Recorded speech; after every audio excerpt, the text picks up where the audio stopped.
Meditation is clearly one way, so I'd say it is wrong to say it isn't. However, the ultimate way, to me, is simply letting go. That's why, in Zen, it is often said that a person, on achieving enlightenment, laughs out loud. All the burdens are gone in that instant and from then on. That certainly happened with me. I was miserable and wondering if life had any meaning or was worth even living. And suddenly, in the moment Zen calls Satori, I felt, in an instant that none of it mattered. From that moment on I have felt free. I can choose as best I can.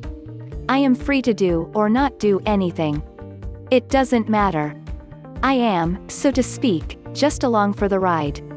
What happens, doesn't happen, what I want to happen, don't want to happen, it is all the same. It just is.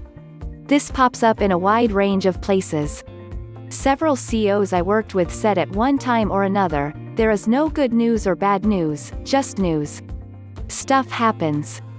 As the Stoic Epictetus said, the door is always open, meaning if you get to a point where you really don't like the idea of continuing on the journey, well, you don't have to.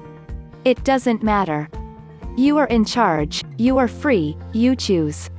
Albert Ellis, the great psychologist, taught we can benefit by stop using the would, should. Kierkegaard, the philosopher, said, the only sin is guilt. Nearly every religion comes at this in one way or another, but in the end, to me, it boils down to, it doesn't matter. How you arrive at this doesn't matter either, so if it is through meditation, great. But there are a million other ways. Meditation is the way to become enlightened, but it depends on how properly you meditate, how long you have been a meditator. It takes countless lifetimes just to attain the first level of enlightenment. Think about it. You are trying to change patterns and habits of countless lifetimes, so it isn't going to happen overnight. But even the smallest change creates significant progress. But it is slow, so you must cultivate patience. If working with a skilled teacher and getting good meditation instruction, you should start to slowly notice some inner change after 5 to 15 years of meditation. It depends also on how much emotional courage and how much self-discipline you are about to muster. And from there, it just increases over time. Continual and increasing reward. The ultimate alchemy that happens on enlightenment has seeds in meditation. We have 3 states of mind: waking, dreaming and sleeping. Fourth is not state, it is our nature called turiya. Turiya has something of waking and something of sleeping.